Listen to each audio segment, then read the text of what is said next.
Morani, before I start, may I just one or two things which I need to say before you start. To the members of the media, of course you've been granted permission to record the proceedings, but in that permission each of you also undertook to adhere to the normal and customary rules and restraints on media coverage. And one of those which I need to insist on, repeat again, and will be enforced is once proceedings have concluded or when the court adjourns, then when the practitioners talk amongst themselves or with their clients, that of course is privileged and not for media scrutiny, and I direct that you refrain from interfering with those rights in any manner, fashion, by way of notes or recording or otherwise. I trust I've made myself clear in that regard. Then a second point is, as we went on during the course of yesterday and as we concluded with everyone restraining themselves and conducting themselves as one should in a court, I trust we will continue in that fashion this morning. Then the last thing, Mr. Morani, before you start, if I might impose on your time, I just have one or two questions for Mr. Dodson regarding his argument of yesterday. President Lotwies, in any event, he had requested that he say a few things, hand up the document for us. Oh, he wants to continue. And this after I said yesterday that his timing was so impeccable. My Lord, may I interpose just on an issue which flows from what your Lordship said? Whilst I'm normally not averse to being in the limelight, I must say this light is extremely disturbing. Well, members of the media, of course, that's part of the rules, that when you do the coverage, that it doesn't interfere otherwise with the process. Thank you. Thank you. Mr. Dodson. I'm happy to hand up. We indicated the draft order. Yes. I'm happy to hand up the draft order. You have, of course, also uploaded the draft order. Indeed.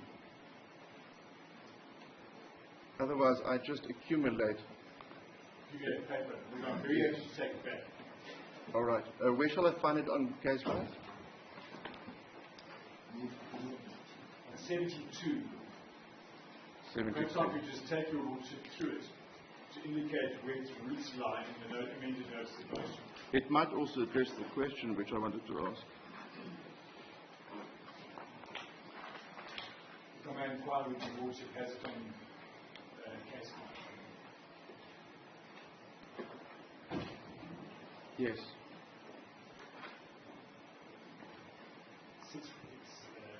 72.1. It's in two versions, PDF and Word.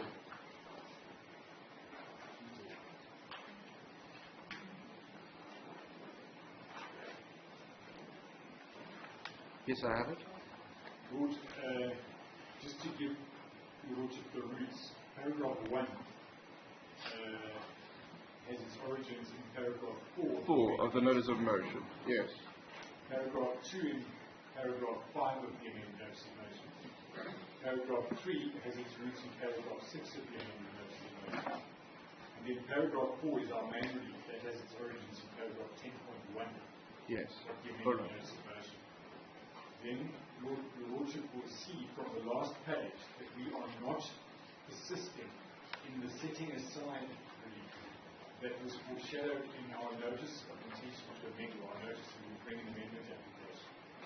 So the one that sets aside everything that the King has done in the interim, we are not proceeding with that. So that the notice of amendment falls away unless your Lordship is against us. That's the 6 bis paragraph. That's the 6 bis paragraph that was sought to be introduced. All right. While we're on this topic, because this also, the draft order also addresses the question which I thought of in an insomniac moment last night. As you know, Mr. Dodson, judges never sleep. So last night, if your primary relief is, which you now almost says primary relief, that's the section 8.4 steps, and that's the investigative committee. So if the argument is that the President, in view of what you say was a clear dispute or allegations of a dispute, should have or was obliged to take the steps in terms of section 8.4 of the Act, to have whatever was presented to him as a decision investigated. So if that decision is to be investigated, is it then still appropriate or even competent to grant prayer 1, which was your previous prayer 4? That is to set aside the exact decision which you want him to investigate. What he investigates is not so much the decision as to whether the identification was in accordance with customary law. I realize yes, no, but the scenario I want to postulate is one where everything goes according to plan in the identification process, but the only step that's flawed is a purely legal error. But even if that's a legal error, isn't it premature then to have a court set that then aside? Because the process leading up to that is what he's going to investigate. That's what the dispute was about. If I may be given the opportunity perhaps to reflect on it and come to a final position. All right. But it does seem to me...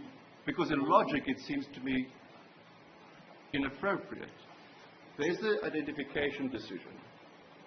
However or whatever, or legal or royal family, or the requirements, etc., there's a dispute about how that came about, whether that was in accordance with the prescripts of the Zulu nation. Then it comes to the President, and there's the dispute. Now, you say he was obliged to go to 8.4, and he shouldn't have made the recognition decision. So the recognition decision is what you want to set aside. That's fine, and you want him to revert to this position. But on this position, how can one then set aside the jurisdictional fact leading up to that position? My preliminary response would be maybe given... A jurisdictional hurdle, jurisdictional trigger event. My preliminary response would be that it probably doesn't matter. As long as there isn't an inference drawn from our failure to challenge the identification decision that we accepted it was correct. It wouldn't be the case, but perhaps for purposes of if it was looked at a later stage, one would need to somehow record the stance of Prince Kumkani, which is that that process isn't accepted as having led to a valid identification. So that was my first question, and it pertains to the draft which you've now handed to me and uploaded. And the second question was just on a matter of argument. Yesterday, near the conclusion of your argument in dealing with the res judicata issue, you referred me to cases which indicate that an order granted for an interim interdict or interim relief is, of course, because of the nature thereof and because it is subject to amendment by a court, it is then, in that sense, not final and should not be deemed to be res judicata. But that's when there was an order granted. In this instance, the finding was to refuse that order and to make findings on the reasons for that refusal. It's on a slightly different footing, is it not? But with respect, it's in exactly the same proceeding, so it must have the same status either way. The concept can surely not be that if the interim relief is granted, then those decisions have no standing. But if the interim relief is refused, then we do have standing. You would submit. You say it's the same, all right. But it is notionally different because if an order is granted, then it's subject to amendment or could be subject to amendment. If no order is granted, there's nothing which can be amended. Well, except that it might, for example, have simply been on the basis of urgency of No, but I understand you say it's still the nature of the proceedings, the interim interdict proceedings. And therefore, whatever is said either way, you say, should not be binding as res judicata, apart from the other arguments of parties, etc. And the law, in a way, it makes it worse, not better, for the second response, because there, if one looks at the order, there is absolutely nothing there to suggest that a decision was granted somehow failed in the second response. There's no declarative to be found in there, some sort of an interim declarative, or some sort of a prima facie finding in his favour. And that's why we also say that if Prince Makade had been unhappy with that, there was nothing that he could do. He couldn't appeal that dismissal. So he would be completely stymied. He'd be left without a remedy. It would be inappropriate for him to intervene as an applicant in those proceedings because they were doomed to fail. It was brought on the basis of a rumour. No level-headed person would intervene to support the applicant in those circumstances. And if... Right, no, I understand that. That interim precaution on the order granted, it seems that those cases are to be distinguished on that basis. But otherwise, I get the point. Well, may I make one last thing that I'd like to record in relation to the draft order? What we invite the first, second, and third respondents to consider and to convey to the court is whether, in the event that the court is ultimately against them and in favour of reviewing and setting aside either or both of these decisions, in those circumstances, we invite them to indicate whether they would go along with the relief that we are proposing be ordered in this matter, pursuant to the reviews. Right, but then I suppose we could address to them as well. Indeed. Now you've mentioned that. All right, thank you. Mr. Moran. Yes, my Lord, please. My Lord, I associate myself with the opening remarks of my learned friend for Prince Mbonisi about Advocate Masuku, that's right. About the gravity of this matter and its importance, particularly to some of us who come from the kingdom of KwaZulu-Natal. What has to be appreciated is that whatever decision the court makes will affect the lives of millions and millions of people in that province. You can rest assured I'm under no illusion of the gravity of the matter.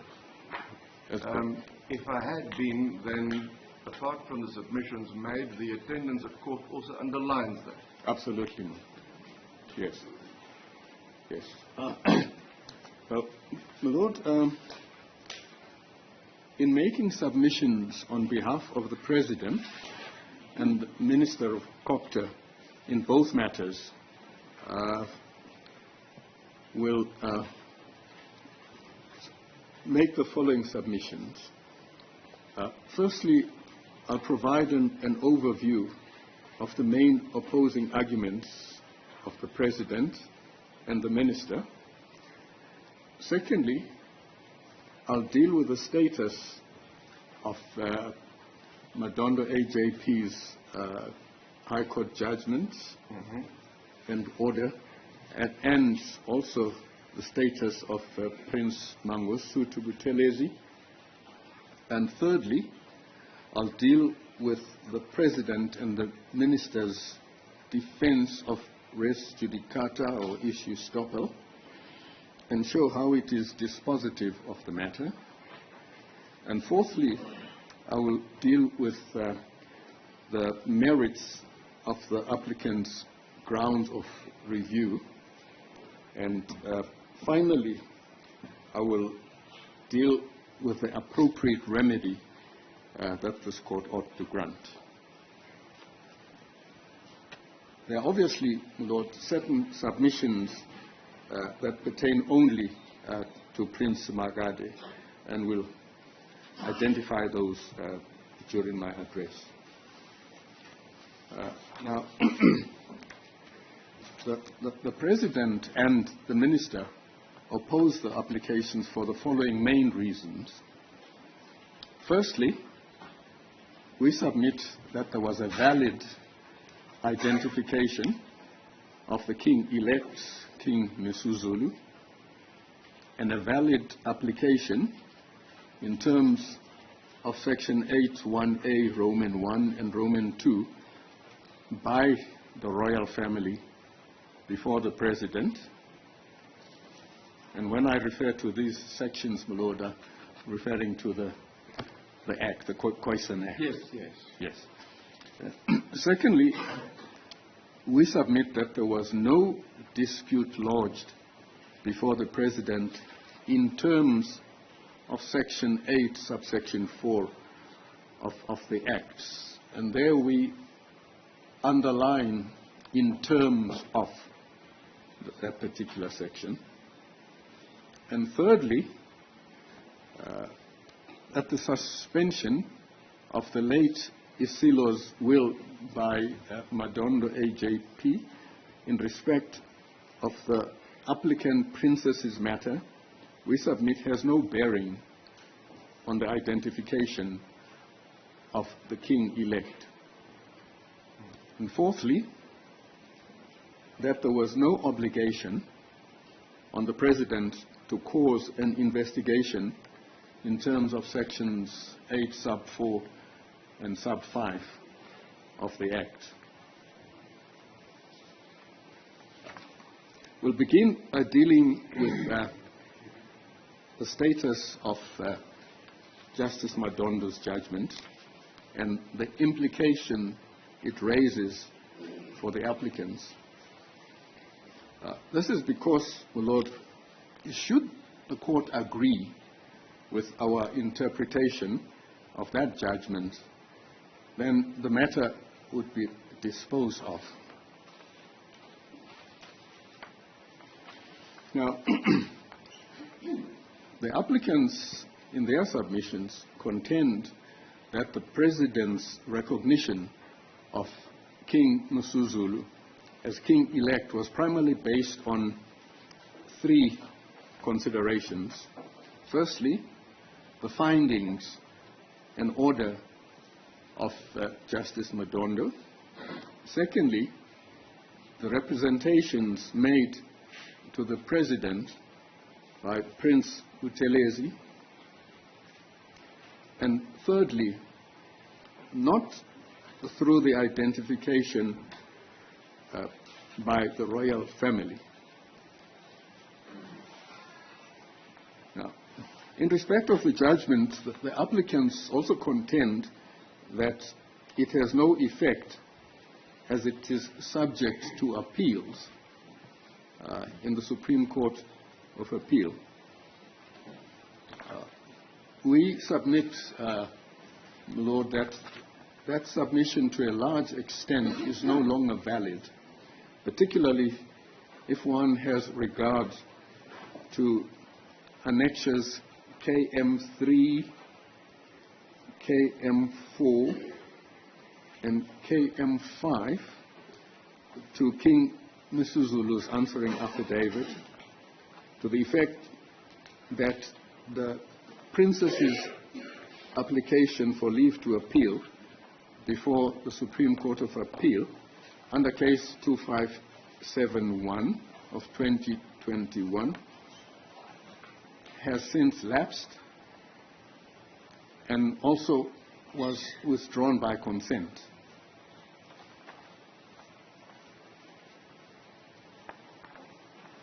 Now, King Msuzulu's answering affidavit also shows that Prince Mbonisi's application for leave to appeal under case number 10879 of 2021 was dismissed by the Supreme Court of Appeal on the 5th of October 2022. And this appears, my Lord, on case lines 028, 121 to 162, 028, 135, 028, 137 to 139, and 028, 8 to 9 and 030 222 to 223. The only matter that remains before the Supreme Court of Appeal is the application to reinstate the lapsed appeal of Queen Sibongile and the appeal.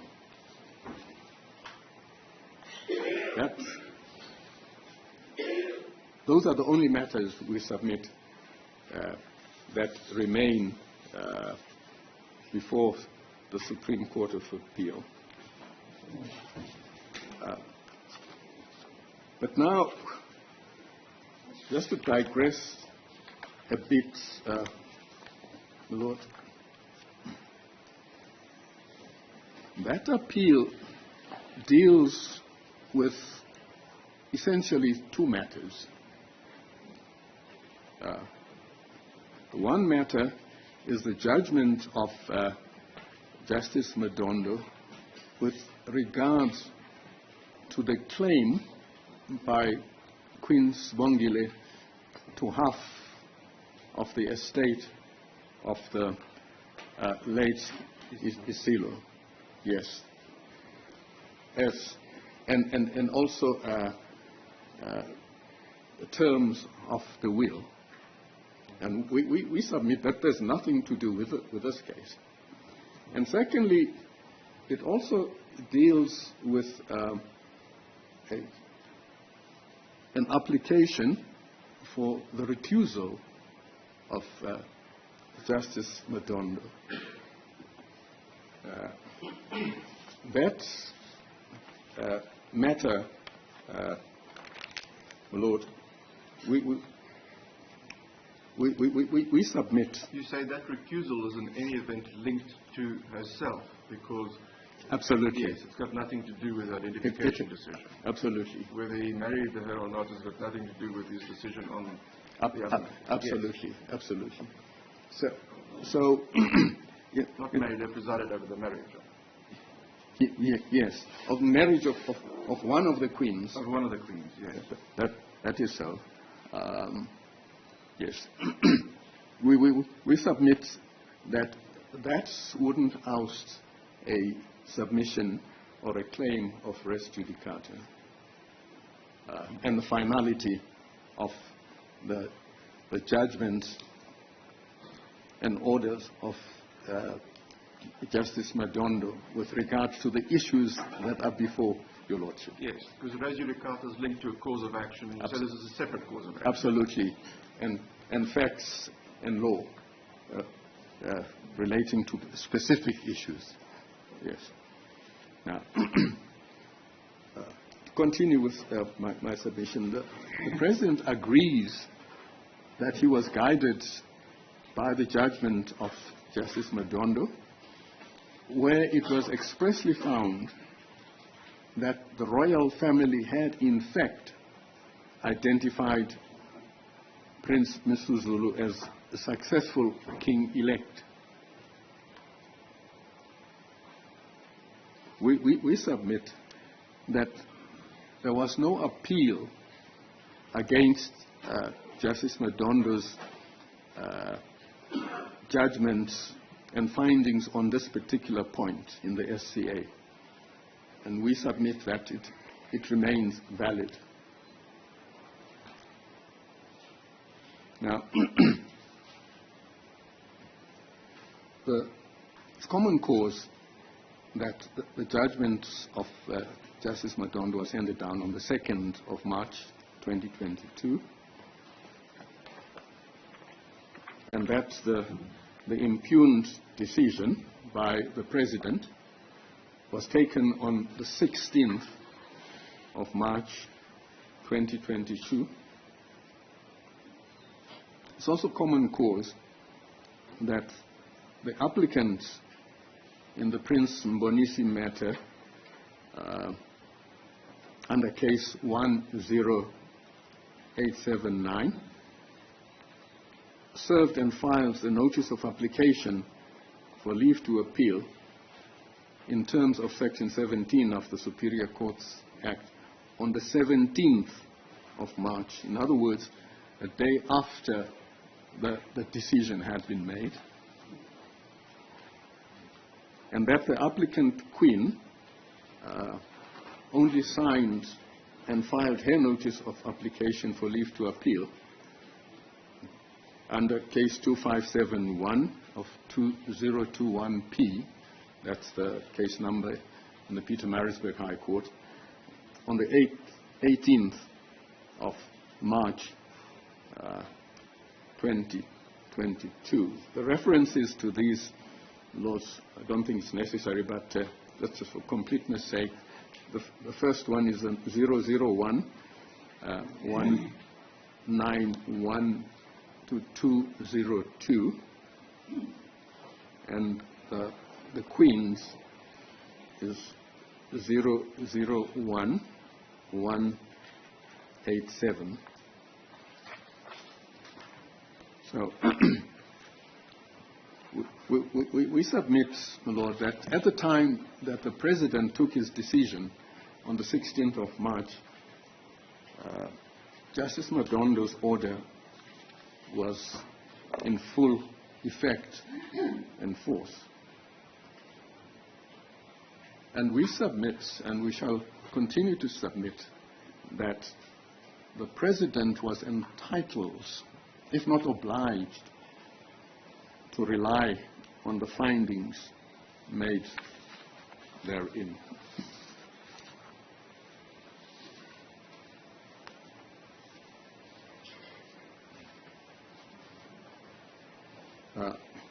In the judgment of 8th Secondary School Governing Body, this was the Western Cape High Court refused to review administrative decision, having in our submission correctly held that, and I quote, there can be no dispute that Section 18(1), that is of the Superior Courts Act, had the effect of suspending the execution and implementation of the administrative decision when applicants lodge an application for leave to appeal the order of the court, a court dismissing the application. And we refer to... Yes, you mean the decision still stands irrespective of litigation which refused a review thereof, the decision still stands. Absolutely. And if you file a leave to appeal against the refusal of the review, it doesn't impact on the decision itself. Not at all. Not at all, my Lord. Yes. Now, we submit, therefore, that both prayers by the applicant princesses and Prince Mbonisi interdicting the President from issuing a certificate of recognition to King Mr. Zulu, they were dismissed, and the applicant princess's prayer directing the President to refer the matter concerning the identification of the successor to the throne as King of the Zulu Kingdom back to the royal family for reconsideration and resolution in terms of Section 9, subsection 3 of the repealed Traditional Leadership and Governance Framework Act 41 of 2003 was also dismissed. We submit that although the applicant's application for leave was lodged on 17th March, may have had the effect of suspending the order and the judgment until its final determination in relation to the order relief sought. The de facto position was that Justice Madondo had in fact dismissed the interlocutory and directive relief against the President. In regard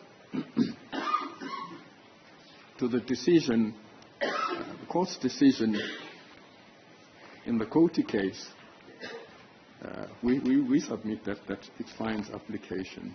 There the court held that an application for leave to appeal cannot restore what never was, nor somehow confer a benefit on the applicants that did not exist. Well, transmuted to the facts of this case, the notice of motion of both applicant Princes and Prince Mbonisi did not contain a prayer seeking the suspension of the certificate of recognition pending the finalization of their application for leave. Therefore, it cannot be that the late filing of the application for leave to appeal against the orders of Justice Madondo can somehow miraculously breathe life. You mean if they wanted that, there should have been a Section 18.3 separate application Absolutely. for implementation Yes. in the interim pending appeal? Precisely, my Lord. Precisely, my Lord. Yes.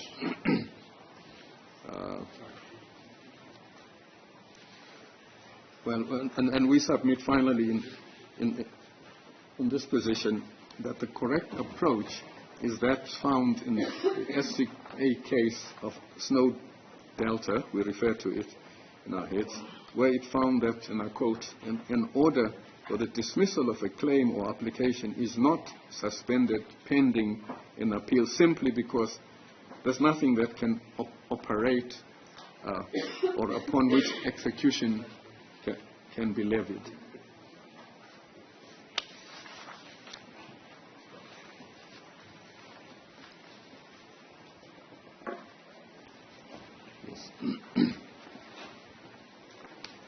Well, in respect of representations of Prince Mangosuthu Buthelezi, the applicants contend that they are not those of the royal family as defined in the Act, and therefore the President was not entitled to rely upon them. But Justice Madondo, relying on evidence that was before him, in particular, Lord, the affidavits of Prince Buthelezi, found that Prince Buthelezi was the only person authorized to convene meetings of the royal family, qua Prime Minister of the Zulu nation, and that no other person had ever convened such a meeting in the past.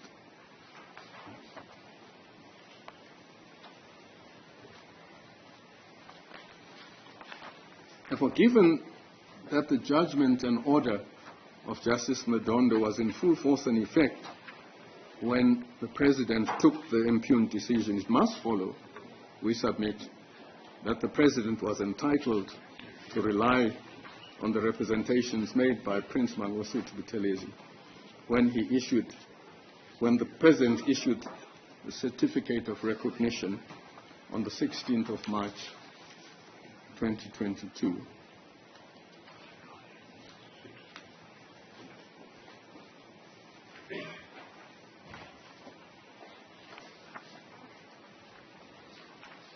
Therefore, we submit that the President's reliance on the judgment and the representations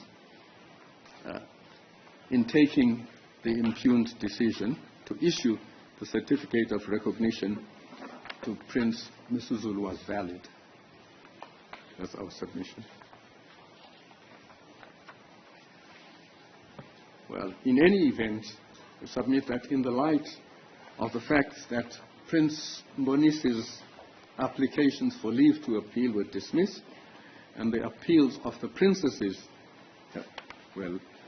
lapsed and were withdrawn by consent, we submit that the point has no substance.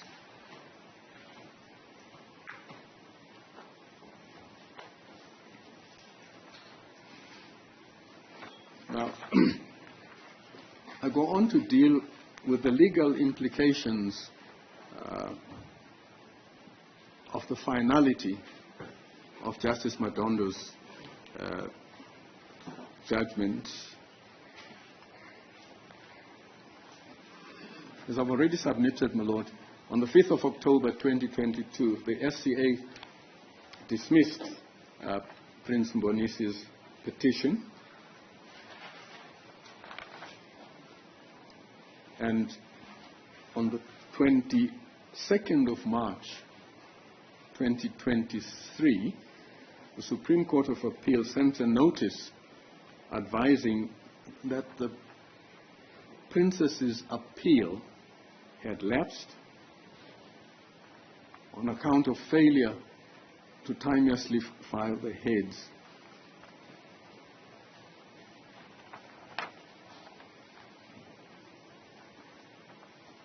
Just to revert to the grounds on which the SCA dismissed Prince Mbonisi's application for leave to appeal, the grounds were that there's no reasonable prospect of success in an appeal, and there's no compelling reason why an appeal should be heard.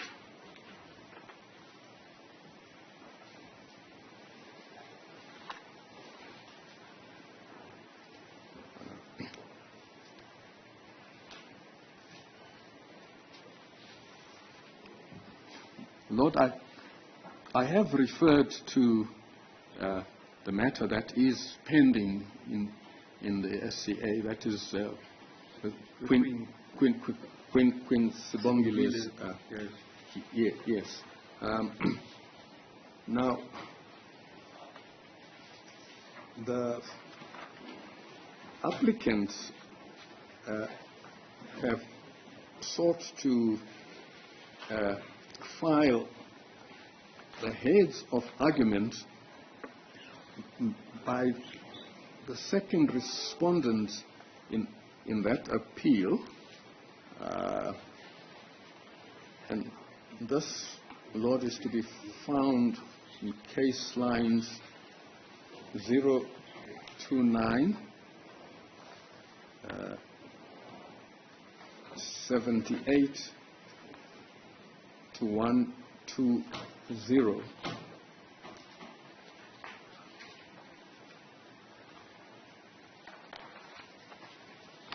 And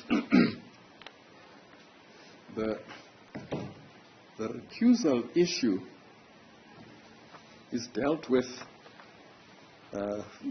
within those paragraphs. From page 34 of those heads.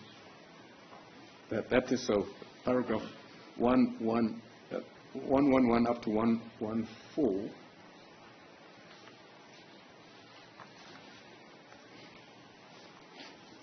And those heads paint a very strange picture, Lord. The story being that at the beginning of the proceedings before Justice Madondo, the legal representative of the Queen intimated that they might bring a recusal application, and they required some time to consider whether or not to bring that application. After consideration, and after an application to amend their papers was refused, they decided to proceed with the matter to finality. And you say the point is that in 86 of those heads, no recusal application was brought before the hearing of the matter. Yes. None was brought after the ruling of the court on the validity of the customary marriage relief. Yes. Or after the dismissal of the application for leave to amend. Yes. Or on the second day of the hearing. Yes. Yes. In fact, Lord, that's why you'll find nothing said about the application for recusal in Justice Madondo's judgment. I think he referred to it. At the end, Yes, on page 11, paragraph 22. Under the heading Application for my recusal, it says the applicant Queen thereafter abandoned her application for my recusal and argued the matter. yes, However, on 17 January, the registrar brought to my attention there was a notice of application. Yes. It was enrolled for the 25th. yes, At the time, it was not complete. That's the affidavit. yes, Undertaking for confirmatory affidavit wasn't served. 25 January, no appearance. yes, An inquiry. I discovered it had not been enrolled. yes. And that's what he said. So he That- didn't deal with the merits or contents thereof, but that's what he said about the procedural. That is so. And that is what the learned friend, Mr. Masuku, said was pending before the SCA. But as we have submitted, Lord, it has absolutely no bearing on the issues that the Lord has to determine. Now,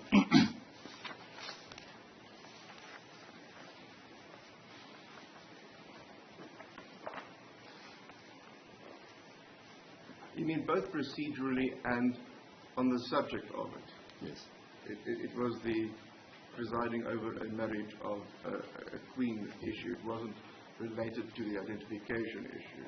yes, I mean, there wasn't an application for recusal to say that AJP, because you presided in that matter, you can't hear the royal family's decision or not. absolutely, absolutely, yes. And this also appears, Lord, in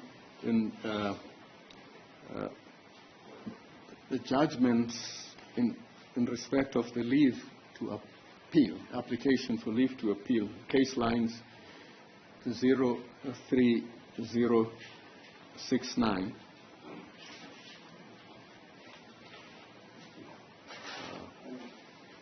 Where Madondo AJP states that there's no recusal application, that no recusal application was filed, and this court did not make a ruling in that matter, for reasons that are also articulated in That corresponds with Absolutely. the paragraph that I've read from his initial judgment. Absolutely, yes, yes.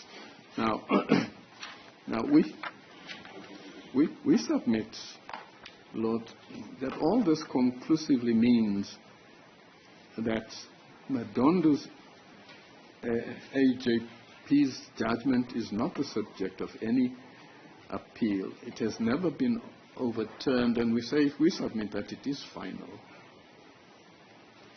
Can it be final against those who weren't part of the proceedings before him? Yes, and both applicants were parties. In the application before him? Yes.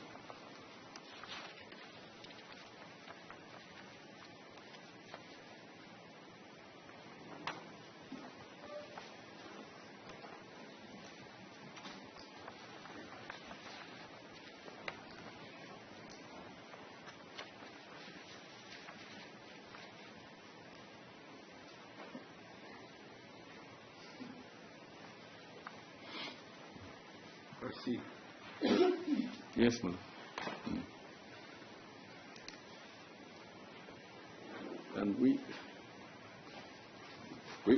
submit, Lord, that that the subject matter of this review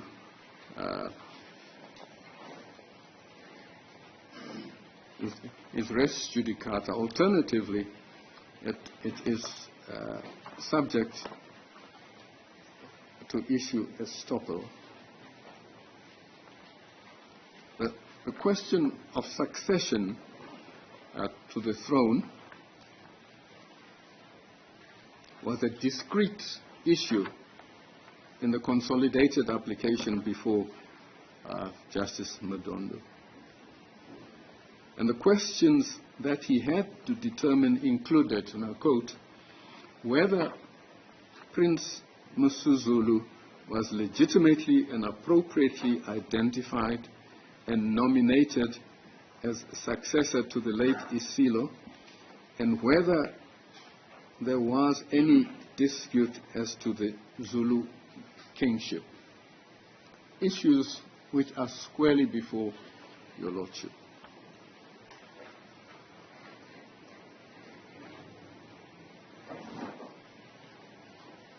And Justice Madondo dismissed Prince Mbonisi's application on the basis, firstly, that there was no contender to the throne who professed to have a better right,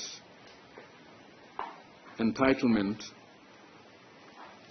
or title to succeed than at the time Prince Msuzulu. And that Prince Mbonisi had not made out a case that the identification of Prince Msuzulu as the successor to the throne was not in accordance with Zulu customary law and customs and the provisions of Section 8.1 of the Act, read with Section 17 of the KwaZulu-Natal Act. And this appears, Lord, in the High Court judgment, case number 10879, that is a case brought by Prince Mbonisi. And this appears at case lines 001. Well, just give me a reference to the paragraph number in the judgment. Case lines 001, 170 at paragraph 103.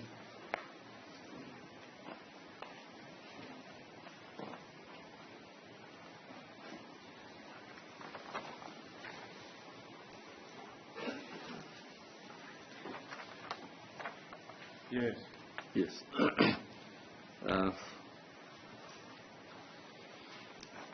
Regarding the constitution of the royal family, at the meeting of the 14th of May... Sorry, if I may interrupt you. Yes, ma'am.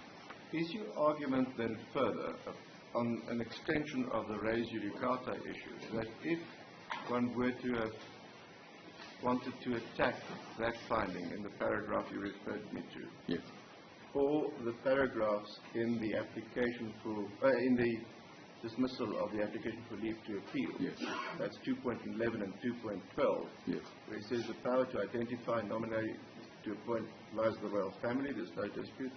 Then the core members issue is raised and says there was no dispute as to the core structure of the royal family and who constitutes it.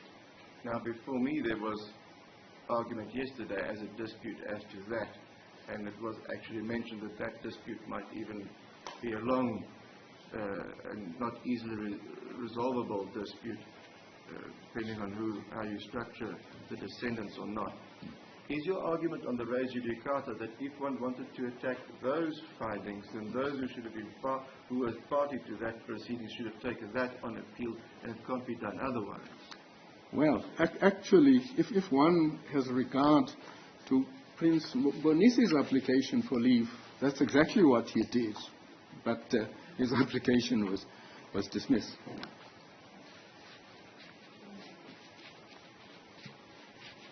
And his application is in the papers before you.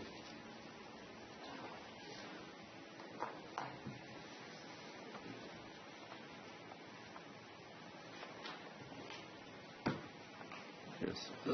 I'll ask the applicants again that in reply, because on the one hand, it will be inimical to the interests of all concerned if there is a remaining dispute still hanging in the air.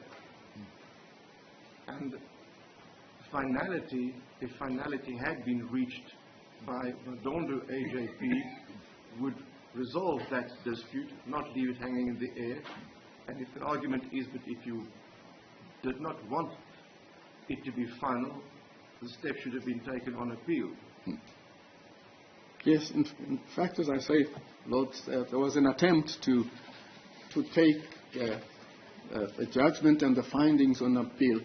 If Your Lordship... Because I can't sit on appeal on what Madondo AJP did. Absolutely, my Lord. I can only deal with the issues if it can be separated on a res judicata or absence of res judicata basis. Absolutely. Absolutely, my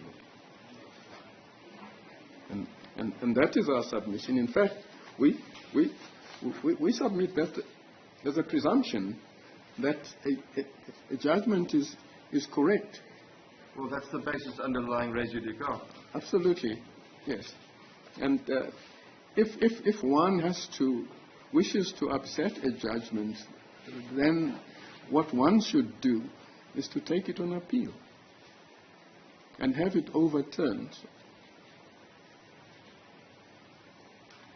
And they attempted to do that and failed. And will this also apply to Prince Makali, who wasn't the applicant, although was cited in the matter? Was he? Yes, he was. Yeah, well, he was cited. He cited, but he wasn't an applicant or an active respondent. No. But you would say that will also apply on the basis of issuer estoppel. Yes. That there's an issue in a matter of which you have been cited as a party. Yes. If you wanted to raise something, then you must have said something. Yes. If the Lordship will bear with me, I'm receiving some assistance here from my colleague.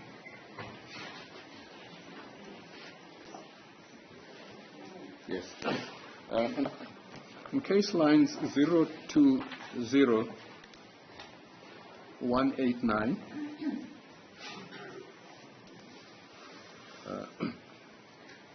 Prince Smagate actually deposed to a confirmatory affidavit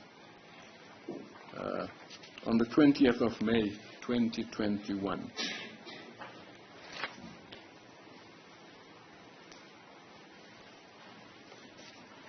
So he was clearly aware of the proceedings, he participated in the proceedings.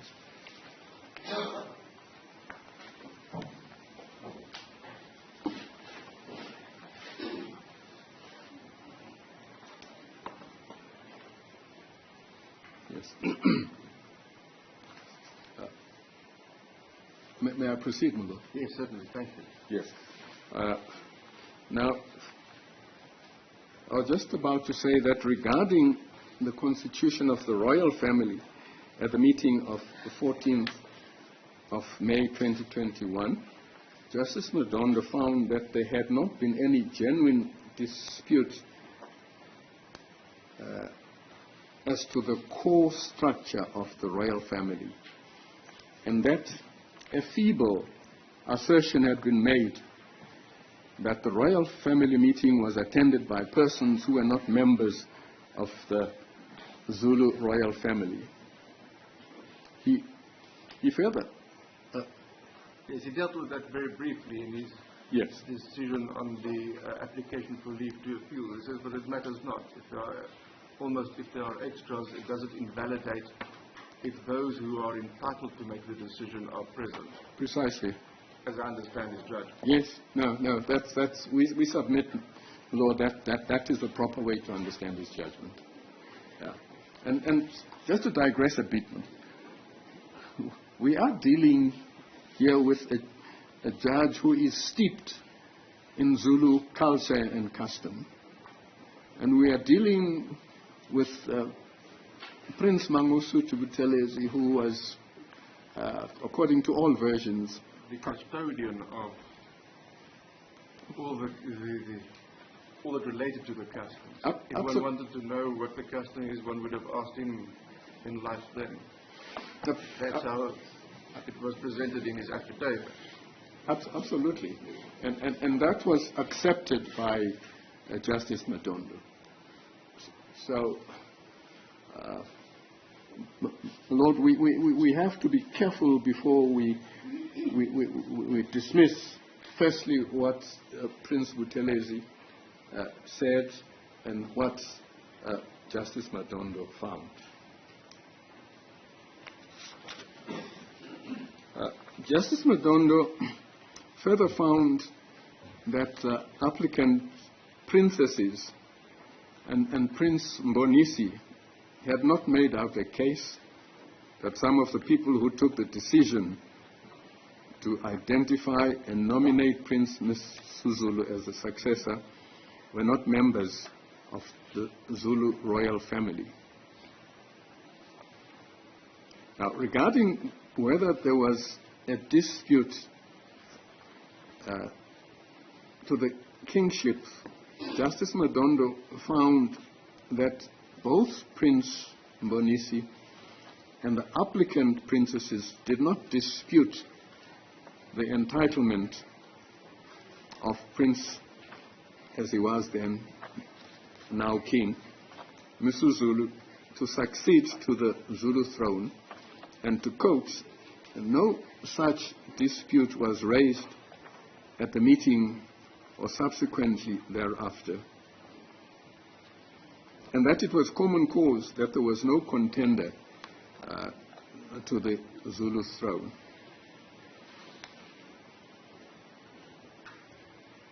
My Lord, just to digress once more and deal with the antecedents to that meeting of the 14th of May,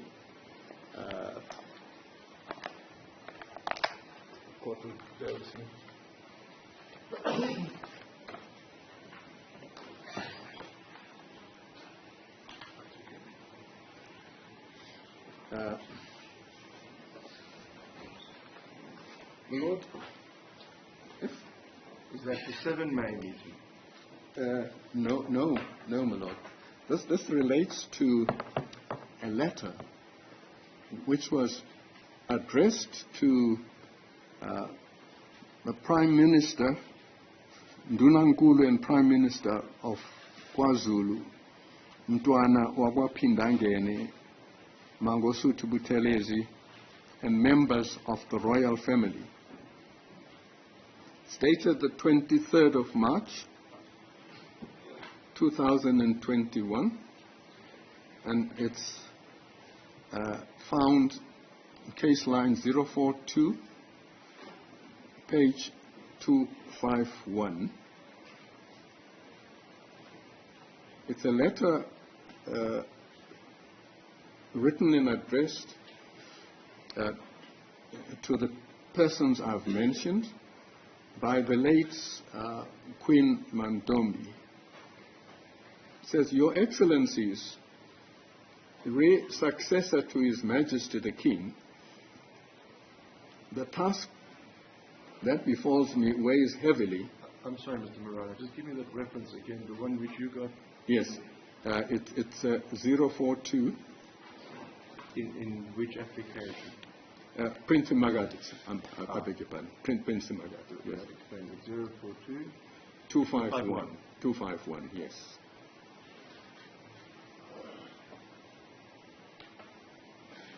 Yes. Your Excellency's successor to His Majesty the King, the task that befalls me weighs heavily.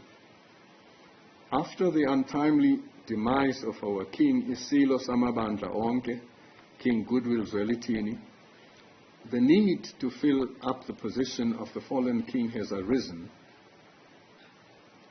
His Majesty the King, during his lifetime, and through his last will and testament, bestowed upon me the singular honor to succeed him and to assume the role of the Zulu monarch. I hope that the wishes expressed by His Majesty the King to bestow upon me the privilege of being His Majesty's successor will be welcomed and embraced by your good selves. Whilst I'm humbled by the honor and the wishes of His Majesty, I believe it to be appropriate and befitting of the great Zulu nation to bestow the honor given to me by His Majesty to my son, Umntwana uMisuzulu Zulu. In this regard, I implore you to give consideration to to appointing Umntwana uMisuzulu Zulu as the king in my stead. I'm hopeful that Umntwana uMisuzulu Zulu will accept this honor and duty with buoyancy. In the event that he does not accede to my wishes or is not appointed, and only in those circumstances shall I oblige with the king's wishes that I should succeed His Majesty. I believe that Umntwana uMisuzulu is preeminently suitable to assume the position of the Zulu monarch. Umntwana uMisuzulu Zulu is a designate heir of the Zulu kingdom in terms of our Zulu customary law and traditions. Umntwana uMisuzulu Zulu is the son of His Majesty in the royal house of kwaKhangela Mankenga. God has given me the singular honor to be born from the royalty of His Majesty the King of Eswatini, Sobhuza II. In accordance with a long-standing tradition of the Zulu nation, the son born of royalty, such as Umntwana uMisuzulu Zulu, as preeminently the successor to the king. It will also be remembered that the Zulu kingdom paid the lobolo to the kingdom of Eswatini on the occasion leading to my betrothal to His Majesty the King. This was done by the Zulu nation.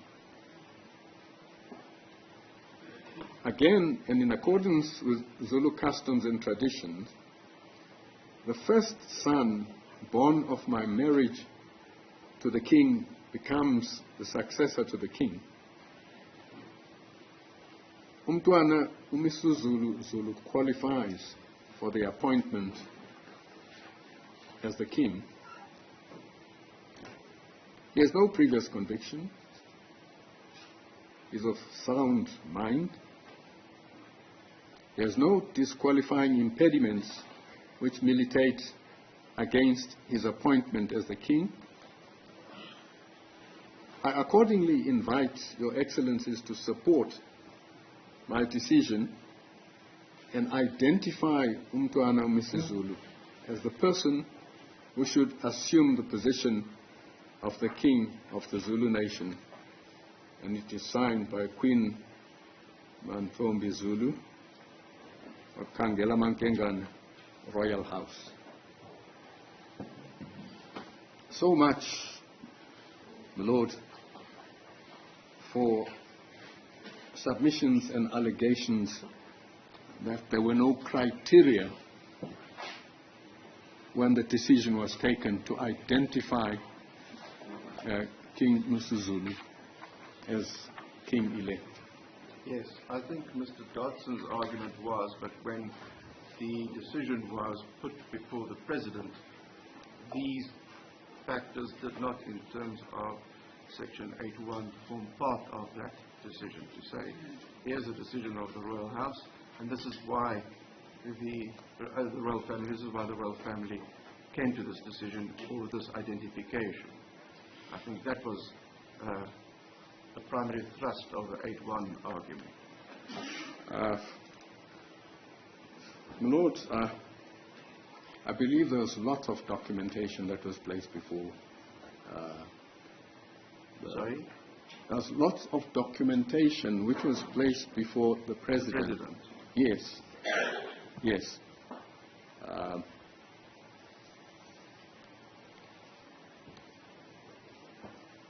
No, sorry, I'm just responding to your argument to say this is what was said about the qualifications of the king-elect by the Queen and why he should be then considered. Yes. In any event, when the members of the Royal House met subsequently on the 14th of May, this was all before them.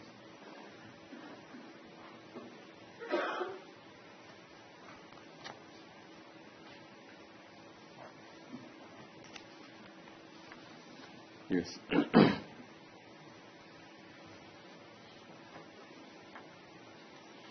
Now, in respect of the effect of the suspension of the late Isilo's will on the identification and nomination of Prince Misuzulu, Justice Madondo found that Prince Misuzulu was the designated heir and Prince-elect of the Zulu Kingdom in terms of Zulu customary law and customs, who had been identified and nominated by the Zulu royal family as the successor to the late Isilo. Not necessarily because he was nominated by the late Queen, but rather because the evidence had established that the identification, nomination, and appointment of Prince Misuzulu was not solely dependent on the validity of Isilo's will, as it showed that on the 14th of May 2021, the Zulu family assembled and identified Prince Misuzulu as a successor to the Zulu throne according to Zulu customary law and customs. Lord, this is to be found at case lines 001, 151 to 152, at paragraphs 57 to 58. Lastly, in respect to the applicant's contention that the President and/or the Premier of the KwaZulu-Natal province had an obligation to investigate or refer the matter back to the Zulu royal family for consideration and resolution, Justice Madondo found that Princess Thembi Ndlovu's letter addressed to the President did not comply with Section 8, subsection 4 of the Leadership Act. He emphasized that, and I quote, that the President should act where there is evidence or an allegation that the identification of a person as king or queen was not done in accordance with customary law and custom. No such evidence or allegation has been brought to the notice of the President in this regard. The letter of Princess Thembi Ndlovu lacked the necessary allegation that Prince Misuzulu, who was identified by the royal family, had not been identified in accordance with Zulu customary law and traditions, and that Prince Simagade has a better right or entitlement to the throne. But apart from the better right issue, Advocate Dodson will, if you ask him this question, say, but of course the learned justice was wrong. We've shown your Lordship the documents of Princess Thembi, and we've shown your Lordship the extensive allegations of disputes, referring almost to a legal treatise. And therefore that fact appears to be wrong, but your argument is, might then be, but even if it is wrong, that was the finding. If you want to take it on appeal, take it on appeal. Absolutely. Absolutely. And in any event, Lord, we submit that this is, in the first place. Mr. Morane, while you're looking for a paragraph or a page there, will it be convenient to take the adjournment now? The customary adjournment, yes. I see you were just, so might I grasp that moment? Carpe diem.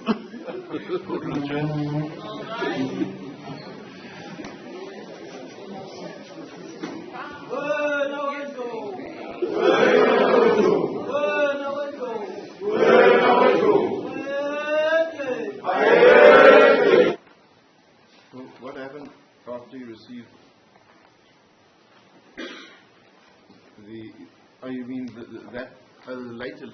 already was after the judgment of Madondo AJP, and the combination thereof is what the President was entitled to rely on. Yes. I have now received the letter, and I've gotten a court judgment which says this is the position, the same as in your letter. That is so. That is so. Yes. Yes. Now, the reasons that underpin that finding of Justice Madondo includes the following: that the ilobolo for the late Queen Mantfombi was paid for by the Zulu nation because she was the daughter born of a royal family, and Prince Simagate had disavowed any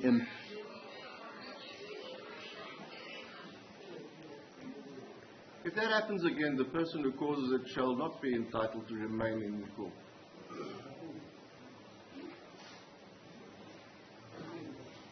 Secondly, my lord. Sorry for the interruption.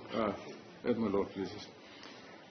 Secondly, that Prince Simagate had disavowed any entitlement to the throne. Prince Buthelezi, who was judicially recognized by Justice Madondo as the only person authorized to convene such meetings of the royal family, advised the President of four things. Firstly, that the Zulu royal family had recognized Prince Misuzulu as successor to the throne in accordance with Zulu customary law and traditions.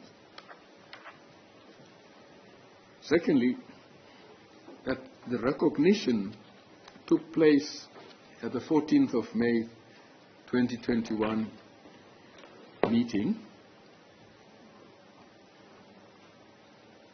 It was unanimous. No query was raised, and no grievances were lodged. And thirdly, that the announcement of the succession of Prince Misuzulu to the throne was not unexpected, as it had been understood from the time of the late king's marriage to the late queen that the king's heir would come from the house of Queen Mantfombi.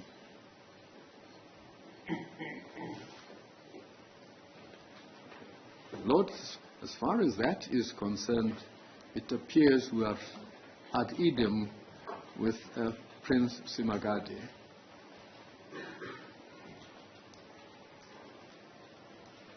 Although he identifies himself as the correct son and not King Misuzulu. Yes. And fourthly, on the 29th of September 2021, the royal family convened at Kwakhangela Mankengane and took several resolutions which were attached to the recognition application recognizing the then Prince Misuzulu as king. And this appears,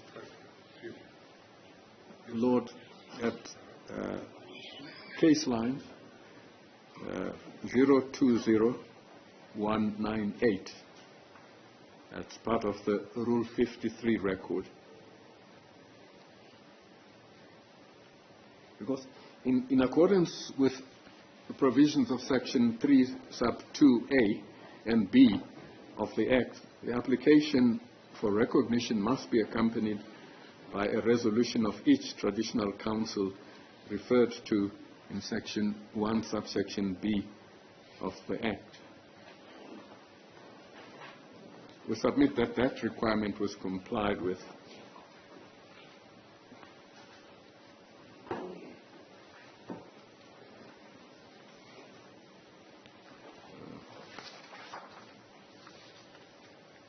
Now, that resolution recorded that the royal family declared that it had recognized Prince Msuzulu as the present king of the Zulu nation. We submit, Lord, that the decision was therefore valid and did not violate the principle of legality.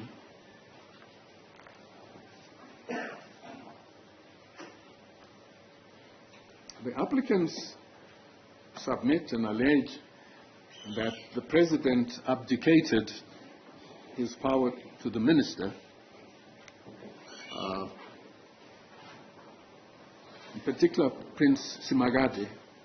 He argues that the impugned decision be declared unlawful because the mediation panel appointed by the minister pursuant to the President's request was not a lawful investigation under Section 8 of the Act, as it cannot replace the legal requirement on the President to institute an investigation as opposed to a mediation if there is a succession dispute, so they allege.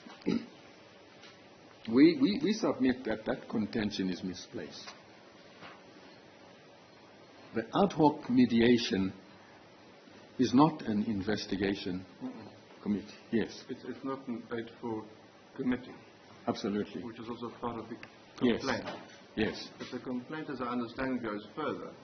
Even if you as President now want to mediate a dispute such as this in the interests of all involved, and you get that report, and if that report is not yet conclusive, aren't you then obliged, in terms of the Act, they say, to appoint a committee? We submit not. The applicants are relying on two sections. They rely on Section 8.4, read with 8.5, and they also rely on Section 59 of the Act. Dealing first with Section 59, we submit that Section 59 deals with the situation after a king or queen has been appointed.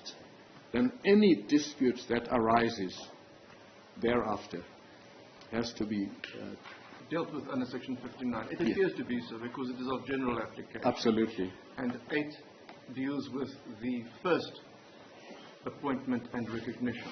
That is so. First one, yes. That is so. But Section 8.4 relates to a specific matter, and the jurisdictional facts are that there is an allegation or evidence relating to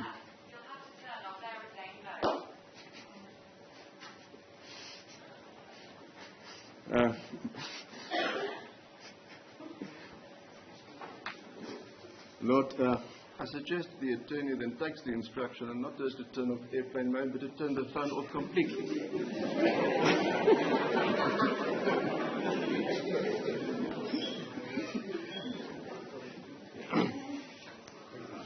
Yes, all right, so it's a very low threshold.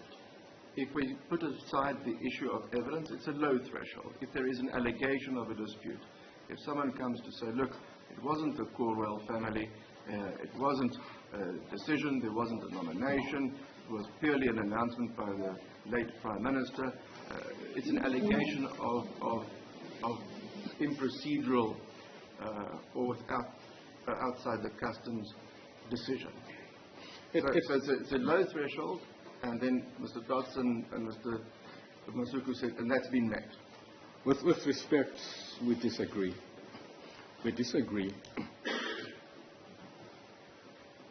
Because in terms of Section A, subsection 4, it has to relate to something that was not done in accordance with customary law or custom. If it's just a dispute about a certain preference, etc., it is not one that is done or is not done in terms of customary law and custom. In fact, that is a finding of Justice Madondo in the paragraph to which I referred, Your Lordship 101, where, as I submitted, he comprehensively dealt with that situation. Case line 001169, paragraph 101. In that paragraph, he comprehensively dealt with the correct interpretation of Section 8, subsection 4, and Section 8, subsection 5.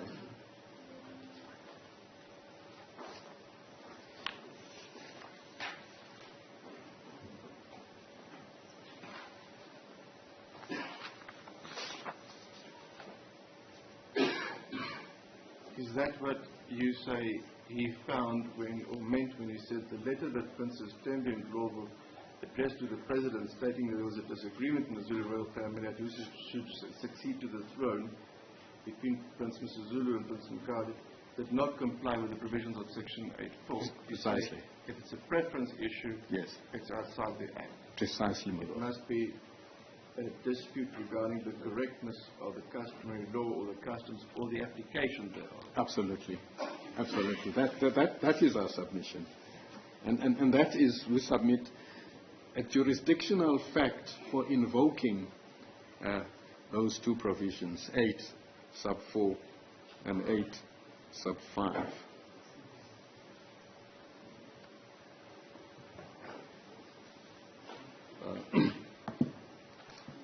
Where he says, there's no genuine dispute as to the succession of Prince Msuzulu, as he is in terms of the customary law and customs the rightful heir to the throne. No one has disputed the correctness of the customary law and customs by which the name of Prince Msuzulu was raised and endorsed by the royal family. The applicant princesses and the applicant prince, neither in their founding affidavit nor in their supplementary and replying affidavits, have made any assertion that the appointment of Prince Msuzulu was not in accordance with Zulu customary law and traditions.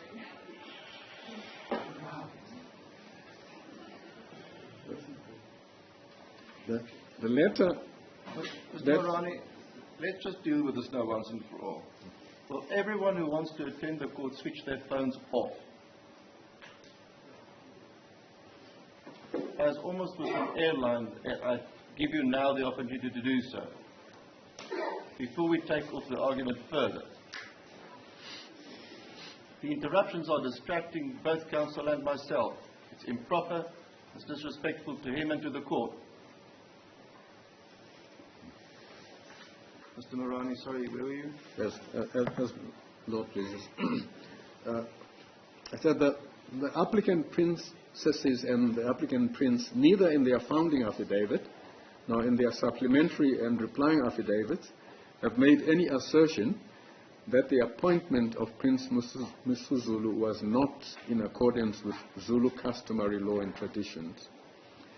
The letter that Princess Tembi Ndlovu addressed to the President, stating that there was a disagreement in the royal family as to who should succeed to the throne between Prince Msuzulu and Prince Simagade, did not comply with the provisions of Section 8, subsection 4 of the Leadership Act. The President should act where there is evidence or an allegation that the identification of a person as king or queen was not done in accordance with customary law and customs, quoting the verbatim of the Act. No such evidence or allegation has been brought to the notice of the President in this regard.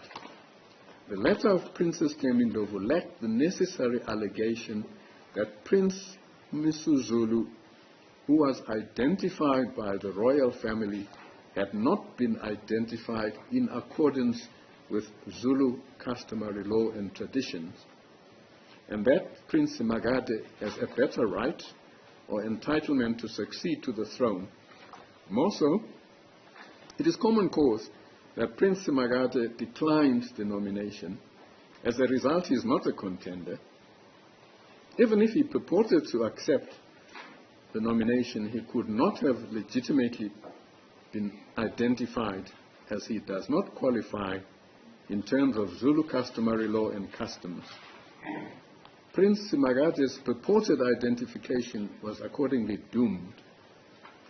The applicant has therefore failed to make out a case that there is a dispute about the successor to the throne on the basis of which the President or the Premier may investigate or refer the matter back to the Zulu royal family for consideration and resolution. Those are our submissions. Justice Madondo was correct in his interpretation of those provisions in the light of the evidence before him.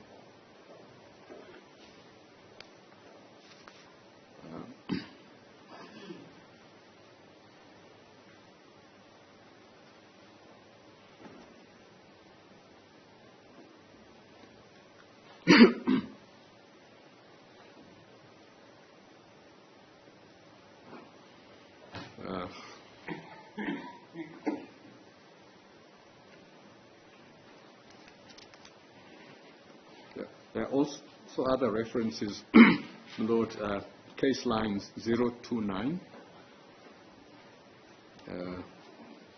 57.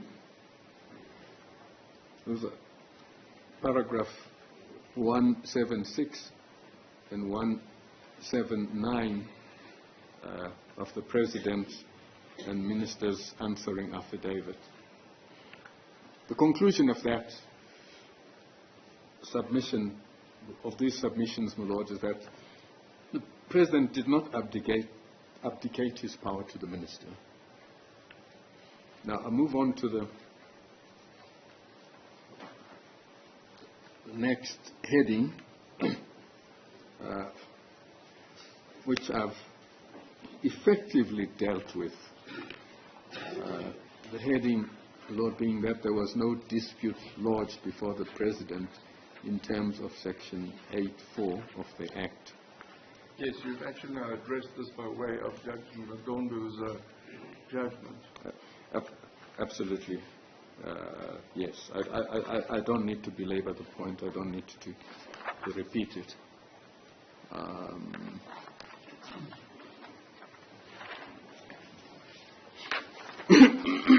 Except, I suppose, to highlight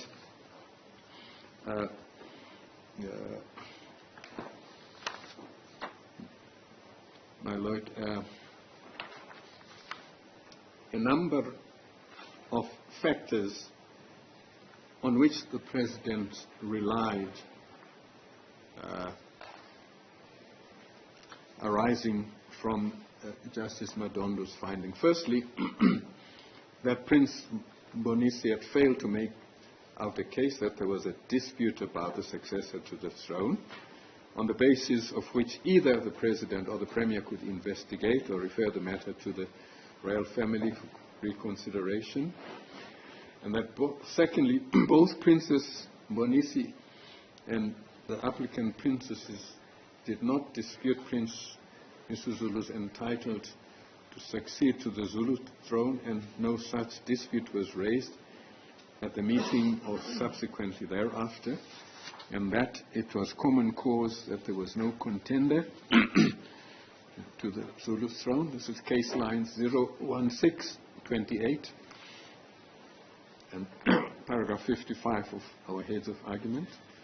And that on the 11th of May, Prince Simagate had addressed a letter to Prince Mangosuthu Buthelezi requesting that the letter should be read out at the Zulu Royal Family meeting of the 14th May 2021. That's paragraph 56 of our heads, case lines 01628. The upshot of his letter was his disavowal of any claim to the throne or any intention to claim it. He instead indicated his willingness to abide by the decision of the royal family. Same reference, case lines. Madondo A. JP emphasized that if anyone had disputed Prince Misuzulu's identification and nomination, he should have done so at the royal family meeting where the matter was discussed. Next one. It's actually just to encapsulate what I've already said. Princess. The two, however, who would have raised that issue at the meeting of 14 May, Prince Mbonisi and Princess Tembi, were both absent. They'd sent their apologies. Yes. Yeah. Yes. Then they mustn't complain if they're invited and did not present themselves. I've already dealt with the fact that Princess Tembi's letter did not comply with Section 8.4 of the leadership, etc. I don't need to belabor the point that there was no dispute for the Premier or President to investigate.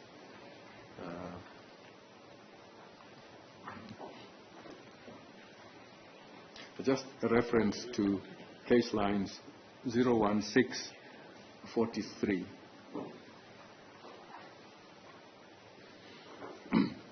Then we conclude, Lord, that the judgment therefore laid to rest the issue of any dispute having been lodged with the President. The next topic I wish to deal with is that the President was not bound by the recommendations of the mediation panel. So the topic that the President was not bound by the recommendations of the mediation panel. But is there a dispute about that? I don't know.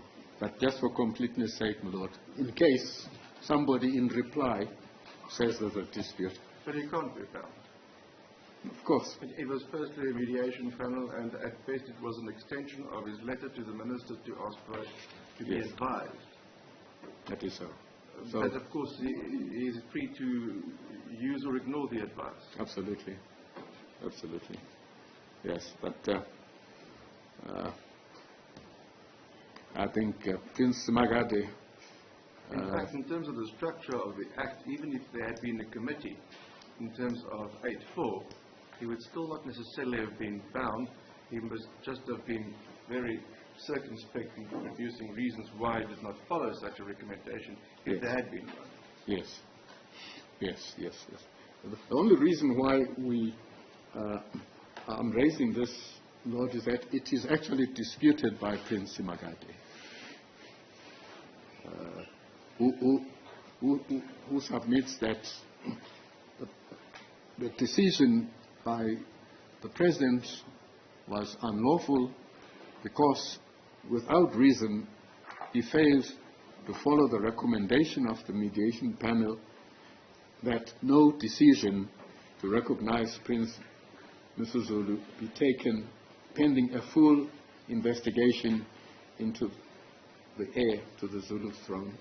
That's really why we are making that point. I take His Lordship's point that in any event, these were recommendations. He was not bound. But for fullness sake, I just refer to case line 02956.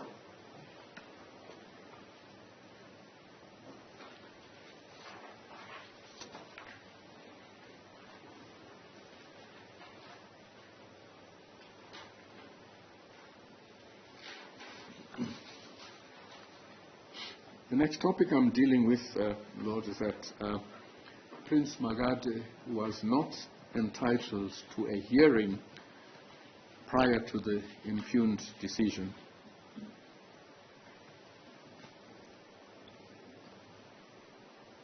This is based on the contention by Prince Makate that the President failed to afford him a hearing before the President made the decision. We submit that the report from the panel was not intended to be shared or debated with the royal family. Instead, the Minister had appointed the panel in order to attend to the concerns raised about the AmaZulu kingship and its succession, and we made recommendations. It was raised on the papers, but I can't recall Mr. Dodson actually pushing this point firmly as a separate ground for review. Lord, the only reason we are raising this is because of what Prince Makate said in his papers. He said in his papers, yes. Yes. So we don't want to be accused of not having dealt with these allegations. You say in his affidavit he said he was entitled to be afforded a hearing prior to the decision being made. That is so. Yes. Yes. Well, we conclude that the legal consequences of affording parties an opportunity to make representations or comments did not accrue to Prince Makate. Therefore, the President's conduct did not amount to procedural unfairness, in that there's no provision in law that obliges the President to act in that particular manner.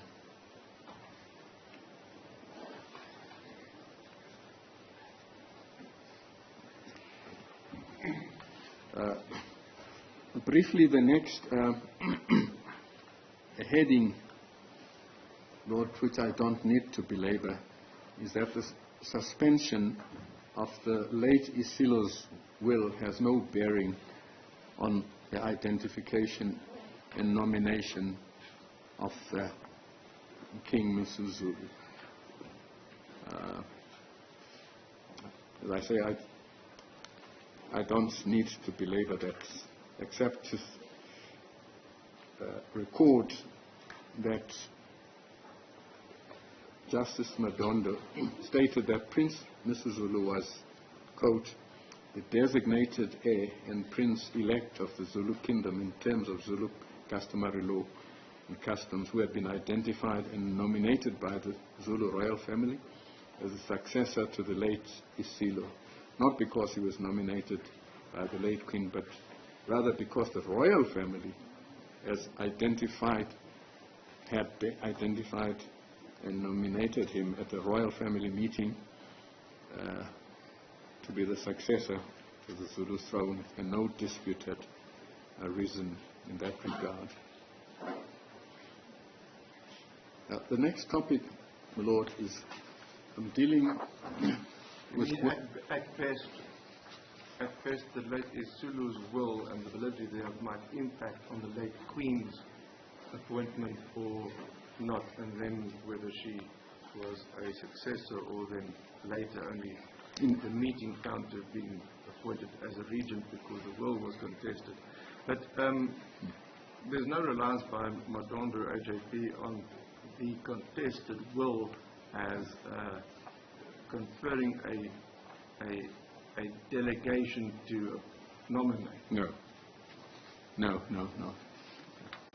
In fact, I think he specifically states that issue is irrelevant. Yes. And yes. From the letter that you referred to in any event, it appears as if she made an independent nomination. Yes. Yes. That is so. Yes. Yes. Now, the next topic, my Lord, is that the President's decision was neither irrational nor arbitrary. Now, the applicants contend that numerous attempts were made by the first applicant, that's Prince Monisi, that's right, on behalf of the royal family to halt the formal recognition of the then Prince Misuzulu by the President, which they say were ignored by the President. They also contend that the President's failure to address or acknowledge the inquiries and letters of Princess Thembindlovu and Prince Monisi amounted to a failure to give a hearing when he had a duty to do so, and therefore this failure resulted in the President making an irrational decision that fails the test of legality. There's a huge jump in logic there, Lord, which is not sustainable. In any event, Lord, it's common cause that Prince Mbonisi brought several cases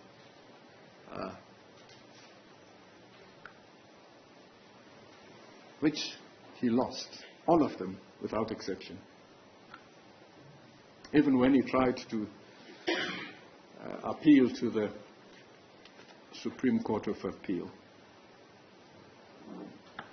So we submit that in this regard, the evidence showed that the President received the letter from Princess Thembi on the 3rd of June, which was found to lack insufficient allegations and evidence to constitute a dispute in terms of Section 8, subs 4, as found by Justice Madondo. One matter which we wish to draw the Lordship's attention to is that the document which was handed up yesterday by my learned colleague, Advocate Dodson, that particular document was never received by the President or the Presidency in that form. Is it this document? Did you say in this form or received in a different form? Because she refers to it in a letter. Yes. When it's alleged that it was sent, apparently it was sent in this form, with the coat of arms, etc. And it's... But let me just get your submission clear. Yes. Was the letter annexed to her letter sent to the President? And if it was, is the question then simply was it in this form or in a different form or in an unclear form? Firstly, Lord, it was not received on the 28th of May. Let me put it that way. All right. When was it received? On or about the 3rd of June. And right, so this letter, yes, perhaps in a Romeoed form, with the coat of arms imposing on the letters, you say was sent, was received not on the day, the date thereof, but on the 3rd of June. Yes. All yes. right. And the reason for that, Lord, is that it has a wrong fax number, firstly, and a non-existent email address. If it was sent separately. I beg your pardon. If it was sent separately. It was, yes. Yes. Yes. But if it was sent as part of a letter, as an annexure? At a later stage, yes, my lord. But not in But what's the point then? The point is he didn't receive it in this form at this date. He only received it as an annexure or only a copy of at a later date. That's all, my lord. I'm not making much of it, except just to point out that on this document, which was handed up tomorrow, it bears a non-existent email address. In other words, president@presidency.ov. I mean, there's a G missing. Absolutely. Yes.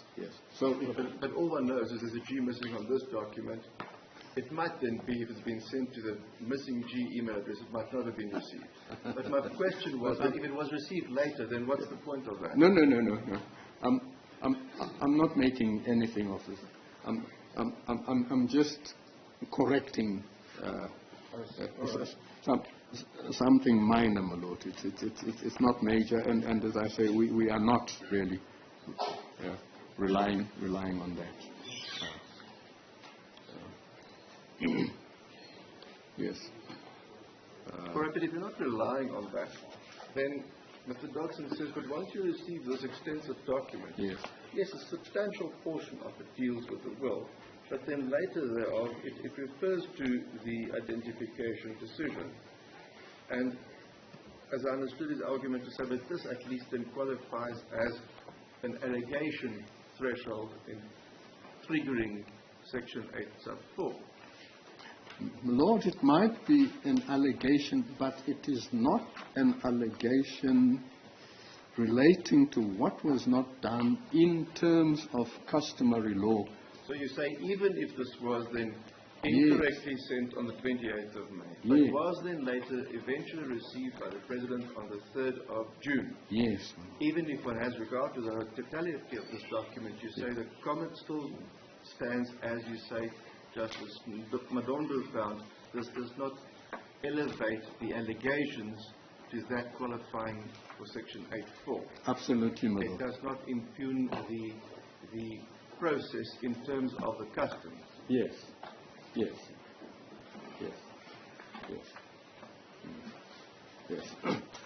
you said yes, but your junior also pointed to something. Are you saying yes to me or yes to her? But is that how I must understand the submission? To both of you. To both. So I understood the submission then correctly. Absolutely, my lord. Yes. Now, the only point that my junior was making that it was also before Justice Madondo. Was also before Justice Madondo. Yes. That's the helpful thing she was doing. Yes. Yes. So that's a further extension of that submission, so that even though it was not received on 28th, it was received on the 3rd, it was before the President. But it was also considered by Justice Madondo. We came to the conclusion that even this, and Princess Tembin Globo's concerns, did not meet the threshold. Absolutely. That's our submission. Yes. Yes.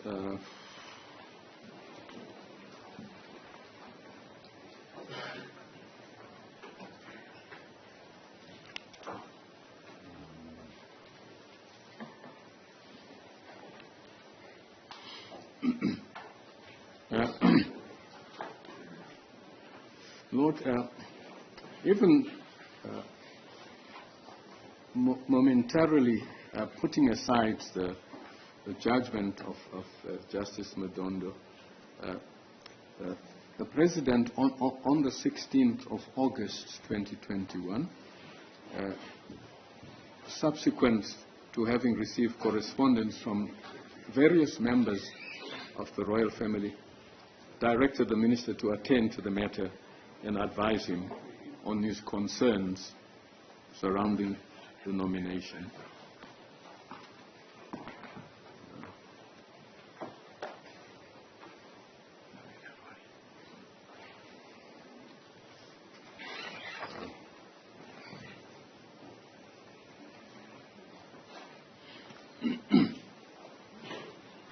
Lord, with regard to Prince Mbonisi's letter addressed to the President dated the 21st of February 22,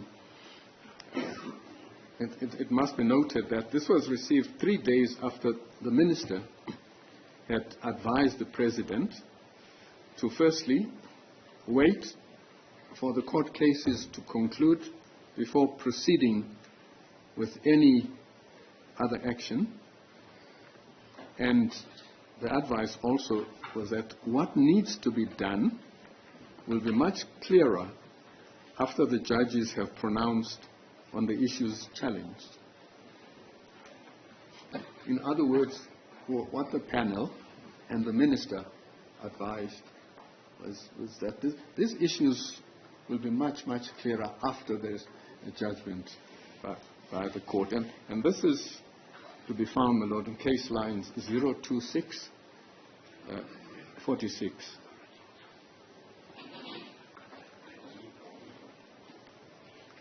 And the Minister also advised, the Minister and the panel advised the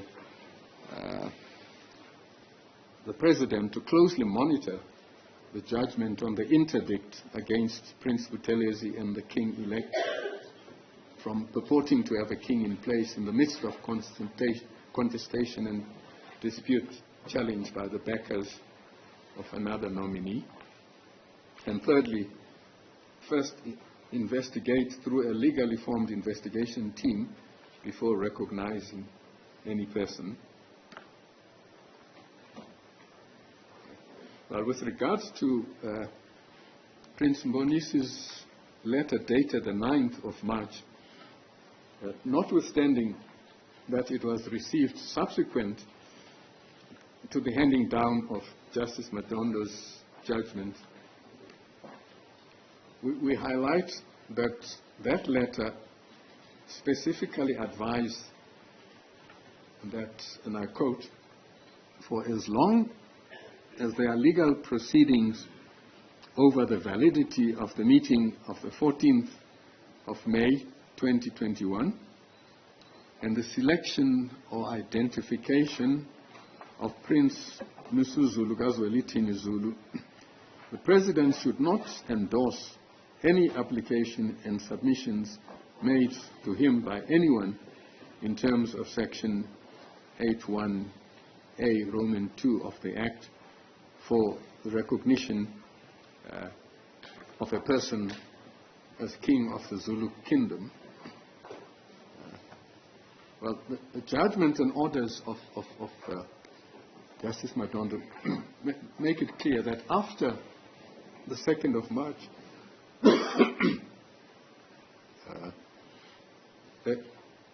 there were no legal proceedings in respect of both the validity of the meeting of the 14th of May and the selection or identification of Prince Msuzulu.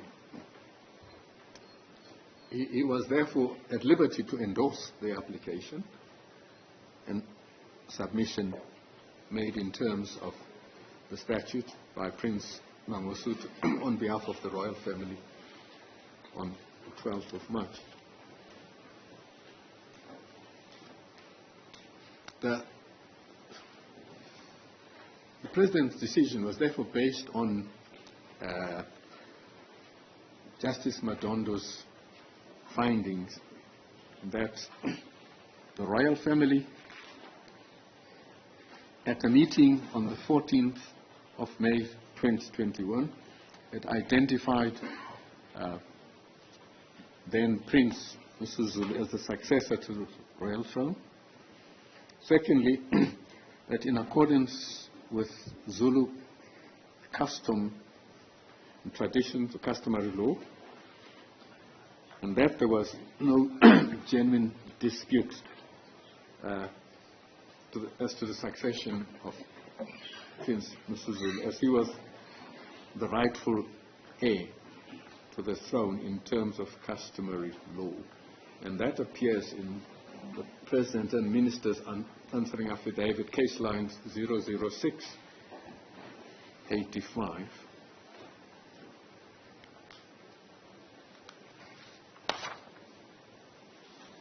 and we submit that the ad hoc committee's recommendation that the President ought to first investigate, do a legally formed investigation before he issued a certificate of recognition, fell away upon the handing down of the judgment, as both prayers interdicting the President from doing so were dismissed, together with the applicant Princess's prayer directing the President to refer the matter concerning the identification back to the royal family for reconsideration and resolution. Our conclusion, therefore, Lord, is that the President's impugned decision was neither irrational nor arbitrary. In fact, we submit that it was a decision that a reasonable decision maker could have made.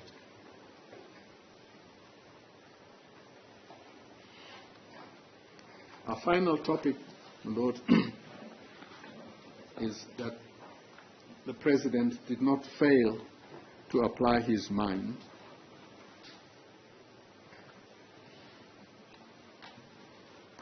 we submit that all the submissions that we have made demonstrate. After your previous submission, that's almost implied. If you said, look, it wasn't irrational and it wasn't arbitrary, it was a decision which a reasonable decision maker could make. Now, if a president made such a decision, it almost implied that he must have applied his mind. Yes. Yes. Yeah. That is so. That is so. But I think these are just concluding remarks. And to say that the following conduct on the part of the President and the Minister that illustrates this. That firstly, they set up this ad hoc panel and commissioned the panel report. And in respect of Prince Monisi's letter, Justice Madondo makes clear that from the 2nd of March,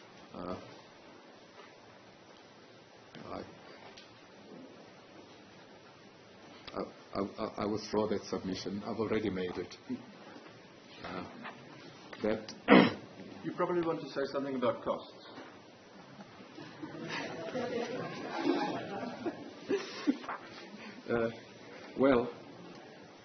Firstly, before I say anything about costs, I want to conclude on just an equitable remedy.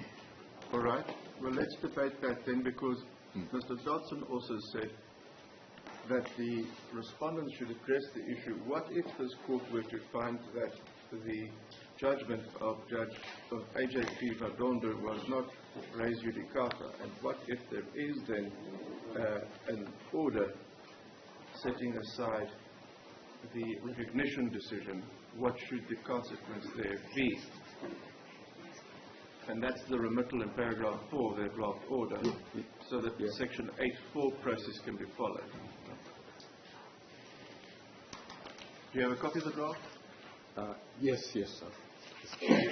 And so when you get to just and equitable, they say, well, just and equitable is, they'll think about prayer 1, that paragraph 2, if the recognition decision is set aside, then what should then be the consequence? And for instance, Makare's suggestion is then paragraph 4, a section 8.4 committee process.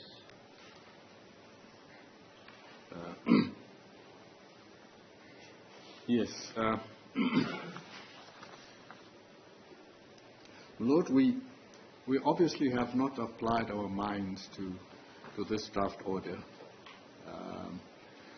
But all we are saying at this stage is that if, in fact, is... Yeah, but this was his argument yesterday as well. He said, look, that is what should have happened. This should have met the threshold of section 8.4. It's an allegation, at least. The President was obliged mandatorily so to take that route, and he hasn't. So if one wants to reverse a part of the process, at least go back to where he has now received the decision, the identification decision, and it should have followed this route. So this order just formulates that, borrowing from the alternate in paragraph 10.1 and 10.2 of the previous amended notice of motion. Yes, my lord. We received this draft order this morning just before proceedings started, and we have not really applied our minds to it. All I can say, my lord, is that if the court is against us, then Section 172, 1A of the Constitution gives the courts the right, discretion, the power to make an order that is just and equitable in the circumstances. And one of the orders that the courts could make, although I'm speaking without any instructions here, would be a remittal to the decision maker. I know that part of it is encapsulated in the. Yes. Do you mean a remittal without an indication that he should be compelled to follow Section 8.4? Just a pure remittal? Or a remittal as claimed here with a direction? You see, one can set aside the recognition decision and then remit it to the President to reconsider. The applicants, for instance, Makadi says, no, don't only remit and direct the President to act. My Lord, as this would affect the powers of the President, I wouldn't like to venture an opinion without clear instructions. So you prefer we take the lunch and adjournment a bit earlier?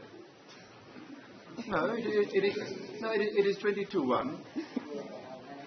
So it will be an additional, not long, but a time to take an instruction. Or you can come back after 2 and say, look, I've taken instruction, it's too short. I need more time. And then I'll hear Mr. Pakran, and then we can deal with it thereafter. Perhaps, my lords, that is the appropriate course to follow. Yes, well then, I don't want to prejudice any party. Yes. All right.